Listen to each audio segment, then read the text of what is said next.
ഒരു സാധനം കാണുമ്പോഴേ അറിയാം അല്ലേ ഞാൻ ഇന്ന് എന്നാ കറിയാണ് ഉണ്ടാക്കാൻ പോകുന്നതെന്ന്. അത് തന്നെ മാമ്പഴ പുളിശ്ശേരി. എനിക്ക് അങ്ങനെ ഇരുന്നപ്പോഴേ പെട്ടെന്നൊരു ത്വര. ആണോ? ഉറപ്പാണോ? മാങ്ങ എന്തി? മാങ്ങ കിട്ടും ഇവിടെ പുറത്തുനിന്ന് മാങ്ങ എന്താണ്ട് ഉണ്ടാ? അല്ല സോറി, കോഴിക്കോട്ട. വീട്ടിൽ ഫോൺ വിളിച്ചപ്പോഴേ മമ്മി പറഞ്ഞു ഇന്ന് അവിടെ മാമ്പഴ പുളിശ്ശേരിയായിരുന്നു. അത് കേട്ടപ്പോൾ തുടങ്ങിയ കൊതിയാ എനിക്കും ഉണ്ടാക്കണമെന്ന്. നമ്മുടെ വീട്ടിൽ ഈ മാമ്പഴ പുളിശ്ശേരിയുടെ അല്ല മാങ്ങയുടെ സീസൺ തുടങ്ങിക്കഴിഞ്ഞാൽ പിന്നെ എല്ലാ ദിവസവും ഈ ഒരു സാധനം കാണും, മാമ്പഴ പുളിശ്ശേരി. എൻ്റെ അപ്പൻ എന്നാ ഭ്രാന്താണെന്നറിയാവോ?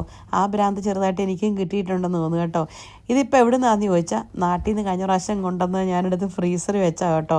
പക്ഷേ എൻ്റെ പൊന്നു മക്കളെ കറി ഉണ്ടാക്കി കഴിഞ്ഞപ്പം അത് കൂട്ടി ചോറുണ്ടെന്ന് ഒരു ടേസ്റ്റ് അല്ലേ. മാമ്പഴ പുളിശ്ശേരി ഇഷ്ടമുള്ളവർ ഇവിടെ കമോൺ കേട്ടോ. അതിപ്പോൾ ഞാൻ ഉണ്ടാക്കിയോണ്ട് പറയുന്നതല്ലേ, എന്നാ ഒരു ടേസ്റ്റ് ആയിരുന്നേ. അപ്പം ശരി, എന്നാൽ പോയിച്ചു വരാം.